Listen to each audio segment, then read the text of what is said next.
গতকালীন লাকসাম থানা কমান্ডার বর্তমানে যুগ্ম আহ্বায়ক কুমিল্লা জেলা কমান্ড আবুল বাশা। যে কথাটা আমাদের বলা দরকার, ৭১ সালে যে একটা যুদ্ধ ছিল, মুখোমুখি যুদ্ধ ছিল, পাক হানাদার বাহিনী রাজাকার আলবদরদের বিরুদ্ধে আমরা রুখে দাঁড়িয়েছিলাম। সমগ্র জাতি আমার সঙ্গে ছিল, এটা কোনো খেলনা ছিল না।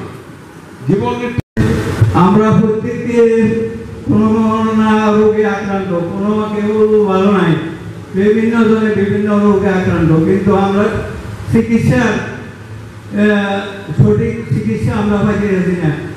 কিন্তু ইউনিটের একটা খুব সে জিজ্ঞেস করলো তুমি কি আমি কি জানি এফেক্ট কি কই মুক্তিযোদ্ধা অথচ সে অভিযোগী খুব ছিল, সেও মুক্তিযোদ্ধা, কিন্তু মুক্তিযোদ্ধা করতে পারে একটা লোক সেটা কোনে না, আমি নাম বলবো না, আপনারা জানেন।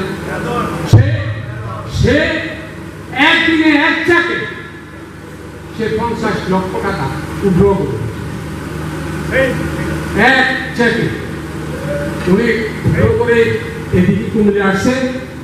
কুমিল্লা থেকে যাওয়ার আগে ওনার মন্ত্রিত্বটা নাই, ওনার মন্ত্রিত্বটা বেগম খালেদা জিয়া এত বলিষ্ঠ অংশগ্রহণ করি। তো আমরা তো আস্তে আস্তে সব শেষ হয়ে যাচ্ছি। তাহলে আগামী দিনে আমাদের এই যে ঝান্ডারা আমার সামনে, আপনাদের সামনে এই যে মুক্তিযুদ্ধের ঝান্ডারা রক্ত দিয়ে কেনা, মামুনের ইজ্জত দিয়ে কেনা এই ঝান্ডা, এটাকে কে রাখবে আগামী দিনে, কে রক্ষা করবে? সেজন্য তারা আসলে রণাঙ্গনের মুক্তিযোদ্ধাকে বঞ্চিত করেছে এবং এই বঞ্চনার হাত থেকে রক্ষা পেতে গেলে একটা কাজ করতেই হবে, সেটা হচ্ছে যারা করেছে তাদেরকে ঘৃণা করতে হবে, তাদের বিরুদ্ধে সোচ্চার হতে হবে। সাথে সাথে যারা আমাদের আশেপাশে বোয়া হিসাবে ঢুকেছে তাদের বিরুদ্ধে যথাযথ জায়গায় অভিযোগ করতে হবে সাহসের সাথে। ধ্বংস হয়ে গেছে, লুট হয়ে গেছে, অপমানিত হয়ে গেছে, চুরি হয়ে গেছে, আমরা এখন কিছু করতে পারি। আমরা যখন এসেছি বাংলাদেশের ৭৩টা ইউনিট, ৬৪ জেলা, ৬৪টা, ৮টা মহানগরী, আর আপনার চট্টগ্রামে আরেকটা আছে দক্ষিণ, চট্টগ্রামে তিনটা ইউনিট আছে, উত্তর দক্ষিণ মহানগরী, এই মিলে আমরা ৭৩টা ইউনিট, আমরা ৭৩ ইউনিটে ৭২টা ইউনিটে গুলি করেছি। তারপরে গোলাপ মোস্তফার ফাঁসি বক্তব্য হলো, সেটা ছিল মুক্তিযোদ্ধা সংসদ। সেদিন ডিসিএসপিরা মুক্তিযোদ্ধা সংসদের চেয়ারম্যান সেক্রেটারির কথায় উত্তর করত, আর আজকে ৫৪ বছরের রাজনৈতিক পরিক্রমায় মুক্তিযোদ্ধারা হয়েছে সবচেয়ে অবহেলিত, অপমানিত। বন্ধুরা, কতদিন মুক্তিযুদ্ধকে কেউ ফিরিয়ে দিতে পারবে না। বন্ধুরা, আজকে অধিকার পেয়ে দেওয়া হবে এবং সামাজিক ন্যায় বিচার করা হবে।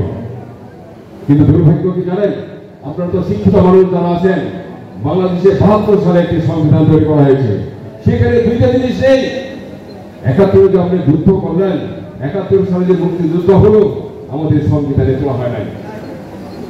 অত্যন্ত দুর্ভাগ্য যে অঙ্গীকারে ১০ এপ্রিল ১৯৭১ সালে ঘোষণা দেওয়া হয়েছিল সাম্য, মানবিক মর্যাদা, সামাজিক ন্যায় বিচারই হবে বাংলাদেশের প্রধান আদর্শ, আর জনগণ হবে রাষ্ট্রের মালিক।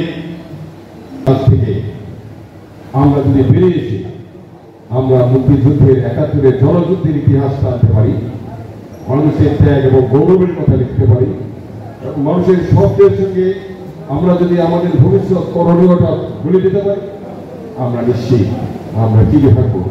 আজকের জন্য না, আগামী দিনের জন্য না, হাজার বছর ধরে এই জাতির মধ্যে আমরা সবচেয়ে অলঙ্কার হিসেবে, সবচেয়ে গৌরবজনক মানুষ হিসেবে আমরা বেঁচে থাকবো। কুমিল্লা আপনারা এখানে আমাদের দেখেছেন, আমাদের খুব ভালো লেগেছে। আমাদের সবাই দেখার বৃদ্ধ আপনারা দীর্ঘজীবী হন, আপনাদের কল্যাণ কামনা করি। মুক্তিযোদ্ধা সংসদ কেন্দ্রীয় কমলগঞ্জের পক্ষ থেকে আপনাদের শুভেচ্ছা জানাচ্ছি এবং অভিনন্দন জানাচ্ছি। ভবিষ্যতে আবার দেখা হবে। সবাইকে ধন্যবাদ।